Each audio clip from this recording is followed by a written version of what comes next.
Hey YouTube, if you're like me and the same age as me and into the same stuff, you would have had a VHS video cassette called Black Sabbath, the story of Black Sabbath, Volume 1, which ended with a Top of the Pops appearance of Black Sabbath playing Never Say Die. It was in terrible black and white quality footage. I just found it on YouTube last night. And Geezer Butler was playing, it was a John Birch guitar, so it wasn't actually a Gibson EBO, neither's this. But it was like sort of black and white stripes, and I always remember seeing that from when I was like 16 or 17 or whatever it was I bought that video.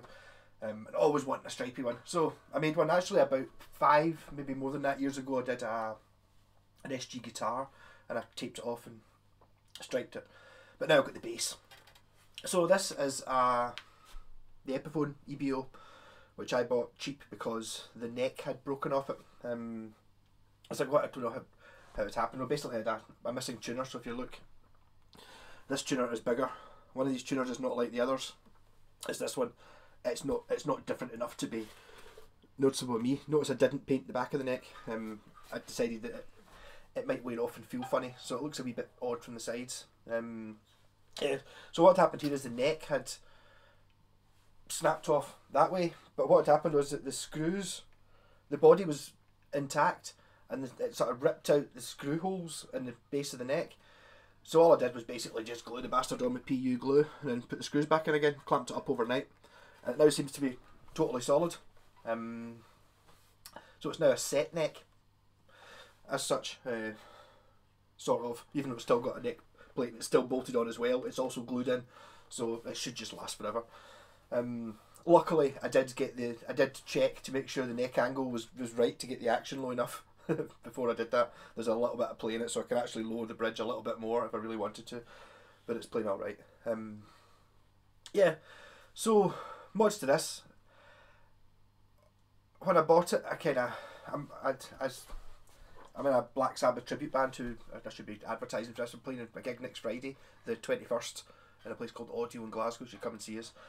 I'm not sure whether I'll be able to play this bass. I don't trust it yet. See how it goes at rehearsals during the week. It seems to play quite well though. I started off, I sold, you can't quite see it there, the Aria ZZB that I always point out has been the one I always regret selling and got back 20 years after I sold it.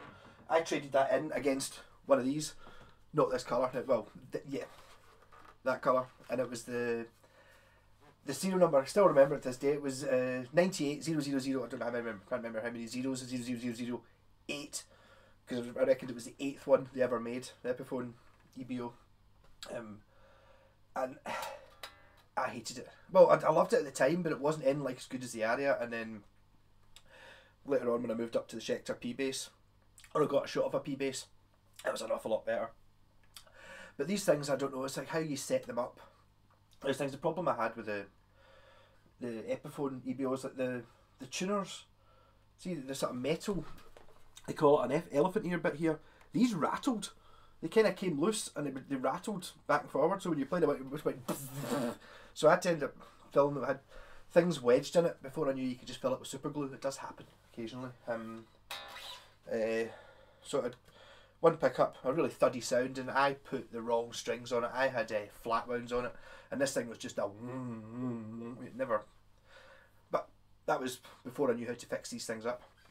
So this, I added an extra pickup, put a jazz bass pickup in the neck there, in the bridge. The reason it's got the black box around it is because when I went to cut the hole for the jazz bass pickup, I held the pickup on and drew around it with a black marker pen.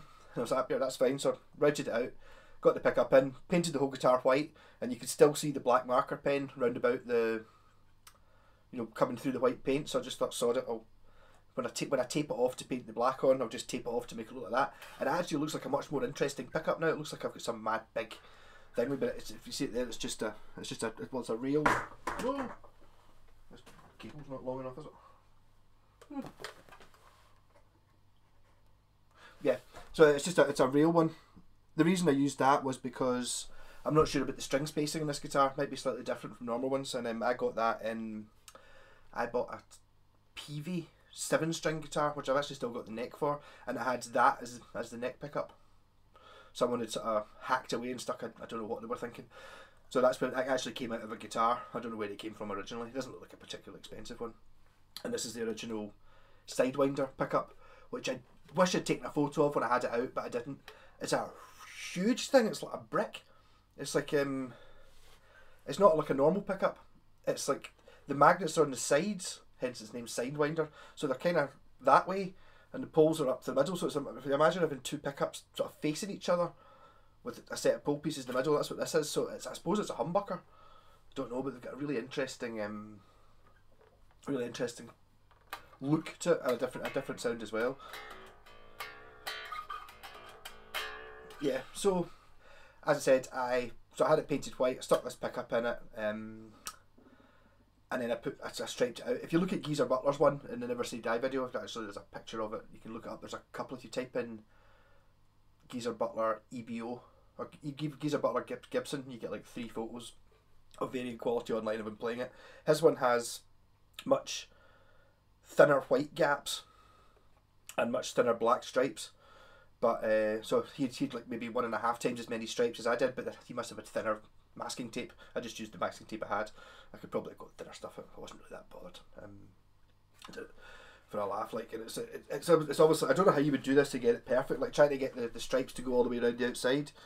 So it's kind of, it kind of works, unless if you've been totally critical about it though. It's like, you know, there's bits sort of a wee bit sort of, you know, actually looking at it there, it looks absolutely really good. At the time it looked terrible. I also fucked up there a bit as well, which you can't see because of the action. Well. So if I can't see it in the video, you're not going to see it on stage. You're not going to see it from a distance. But the paint started running here, and it was a bit shit because it's special paint, which you're probably getting slight hints of here. I keep seeing it sort of. It's glow in the dark paint. Well, the white is glowing. I painted it white and then I've used glow in the dark. I've done glow in the dark before and it's not very good. The paint's kind of too runny and stuff, which is what happened there, which is why it's lumpy there. You can sort of see it going a wee bit iridescent just as it's getting darker outside. I'm not super happy with the headstock. I reshaped it myself. You can't see it because I kind of cut a bit off it, and I was going to make it a Gibson one. I thought, no, I'll just make it. I sort of started doing it. I thought, no, I'll just make it a different shape, just so it's not the Epiphone one. Not that I'm trying to hide that it's an Epiphone one, but I don't like. I made them. I didn't really think about it enough. What I should have done is tape off the edges, so you had the outline of the shape. The thing is, if it's in front of something dark, it kind of looks like one of those aluminium neck Kramers, you know. And it's the same with the body. See if you've got the body sitting in front of like a black amp, like so. It looks like there's bits cut off. It looks like I've sawed off bits of it. So that I should really have had the white as the outermost points. You know, it kind of looks a bit funny, but it's not. It's I haven't cut anything off it. Yeah. So I'm almost there for talking and getting on to doing some playing. Yeah. So I put a 4-way rotary switch. So it's got volume and tone. I put a 4-way rotary in with the same switch I put in that, which I quite liked. So we've got the new pickup. That's me playing through my After the End Marshall. So this is the jazz bass pickup. And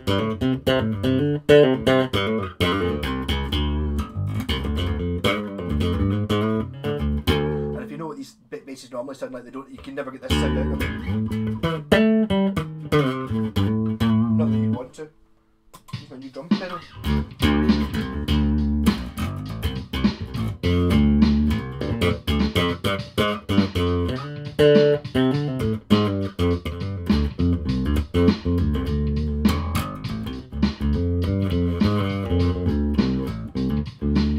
If I go into this is just this pickup, so this is what it would have as stock.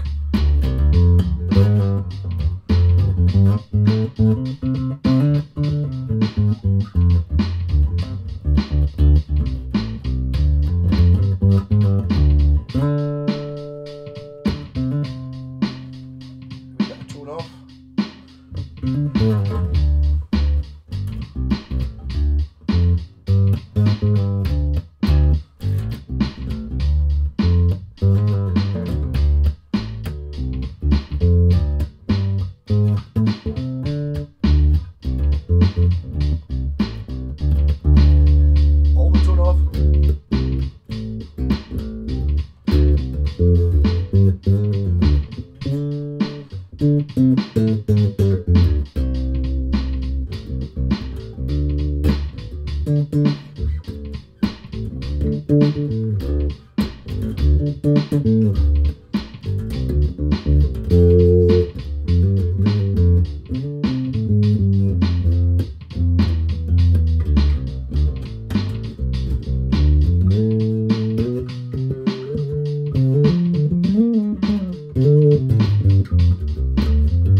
Back up.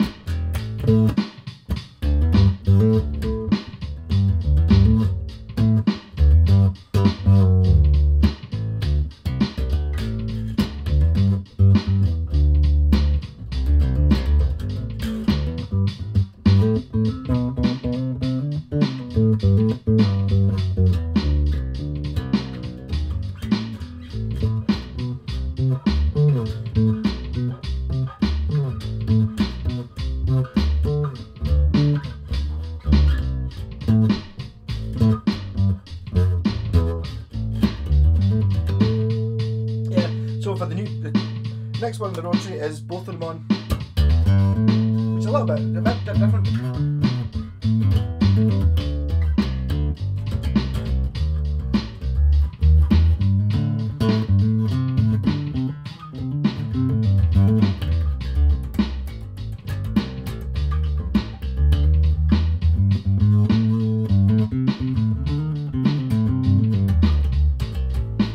Tone off.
And then the yes this dance, which is what I was going for, is both these in C's, so basically acting as one big pickup. So I'll go from the two pickups on.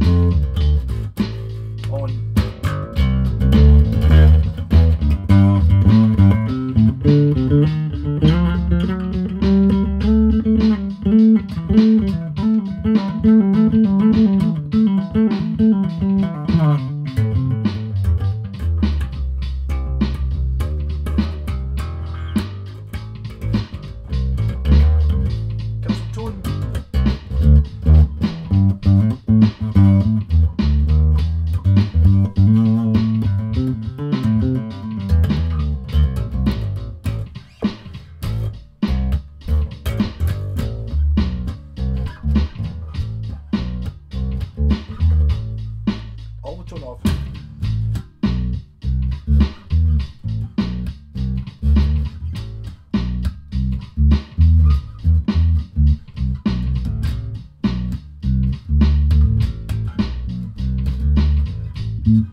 the drum pedal. It's amazing fun. A wee bit of neck drive on this one. I might just get a bit of a stickier strap. But it's nice playing the bass along with a drum.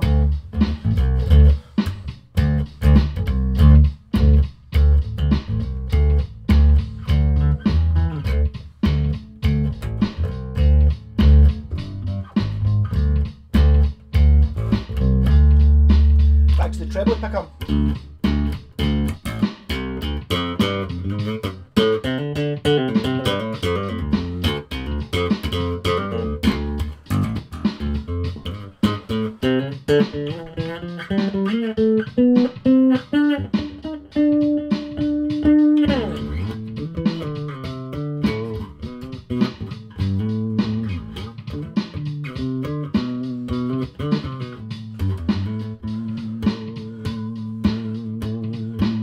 Original sound.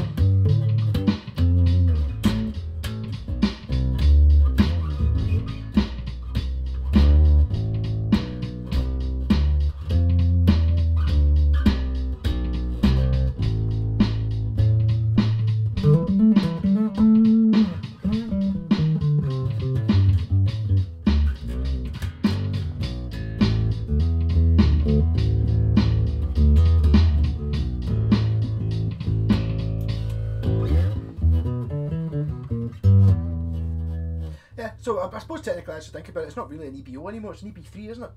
I don't think, or EB3's longer scale length. I think this is a 30-inch. With a tape. Sure, it's a short scale anyway, but I think 30's normally right for these sort of things. Yeah, 30. So I think an EB3 might be full scale, and it's got the extra pickup, but there might actually be EBOs that have got the 2 pickups as well.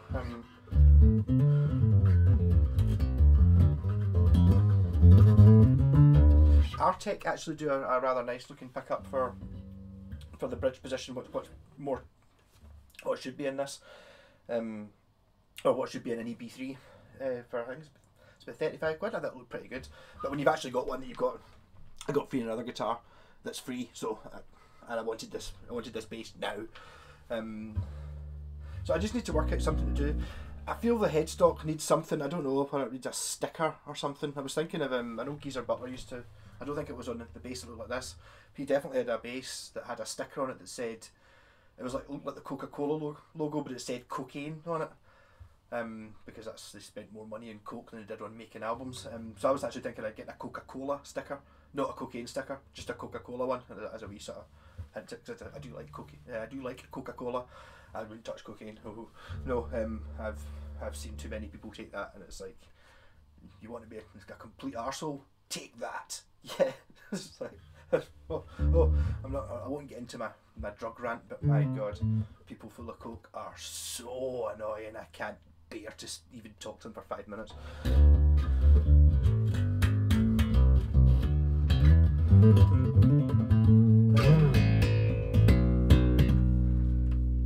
Before I go, I suppose take it not in time. Bit of a slow jazz version.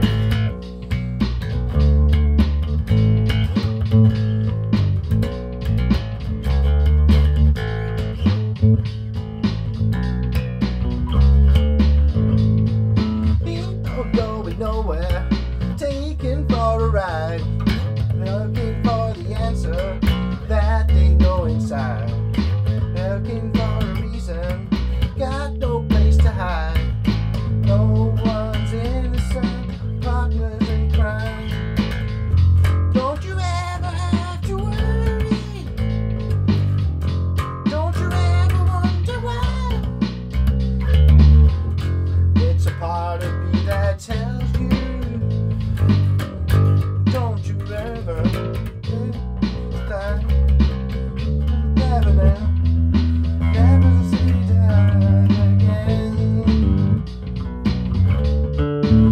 what is a high setting? Life is satisfaction. Life is overdrive. Life is on the doorstep. Welcome in the line. Life is time and sorrow. Got no place to hide. Turn around, take it right. Everything's fine. Don't you ever have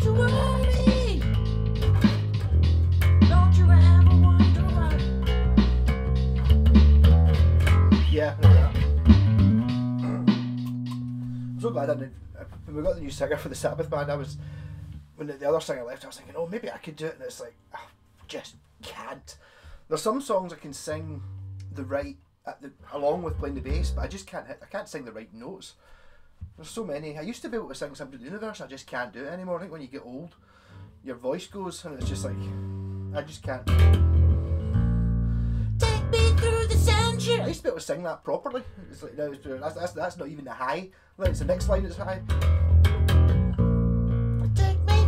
Take me through the centuries to supersonic years.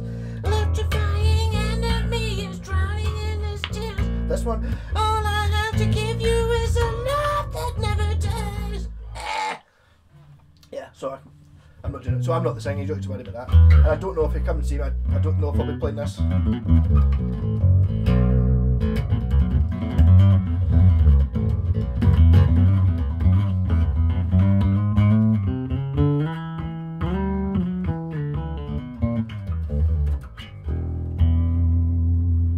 I'm slowly getting to like this an awful lot more, even just playing it. That's maybe playing it for 20 minutes now.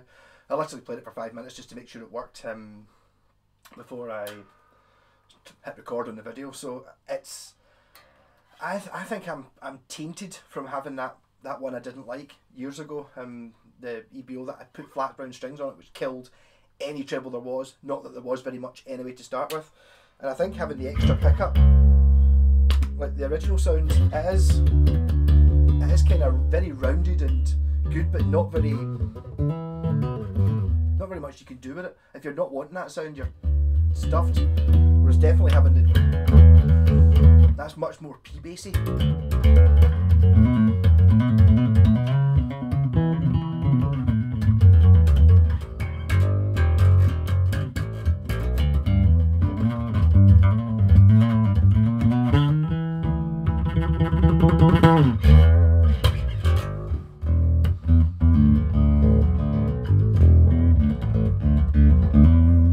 Also, I'm not sure how similar this is to the original Epiphone I had, because as I said, mine was the first one that came out in '98.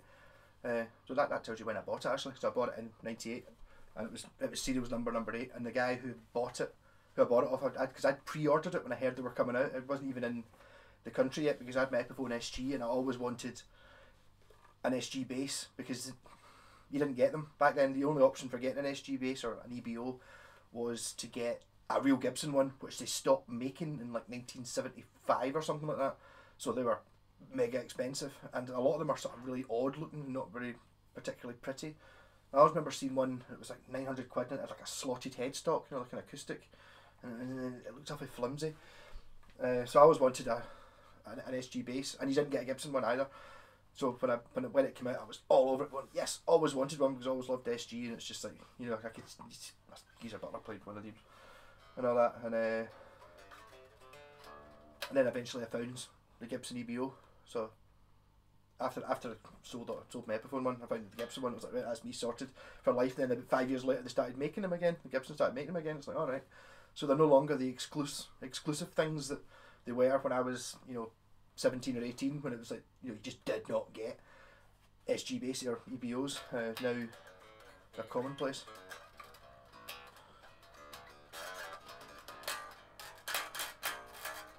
As I said, the one I had was just did the one pickup. It wasn't really, I didn't know anything about how to fix them or how to set it up, so it could have had the action could have been really high or something. I don't even remember. I just remember not liking it, and it was amazing when I moved on to a P-bass. It was so much better. This one seems an awful lot nicer than that. It's not, so that original one was Korean from '98, so this is 08. So there you go. It's 10 years newer, 98, 2008. 10 years newer, and it's made. This is an Indonesian one. And I know that when they stopped making the Samick SG guitars, they were amazing guitars, but they had shocking pickups in them. I wondered if the same things happened with this. So maybe the actual bass isn't as good as the original Korean one, but it's got better tuners and better pickups in it, perhaps. And saying that, I'm pretty sure the ones I had one of these. Oh, I did a comparison video. I've only had 2 of these. This one on my 3rd one. I think I might have had 3. I remember doing a video comparing it to the Gibson, to the Epiphone one, and that one had Scholler tuners on it. Epiphone Scholler or something like that, I can't remember. Not these ones, these are just, I don't know, cheapy ones. They're not exactly P-bass picky tuners because, as I said, this one's slightly different, but I mean, I can't even, you'd have to be pretty picky to notice that. So rock on and hopefully see you on Friday.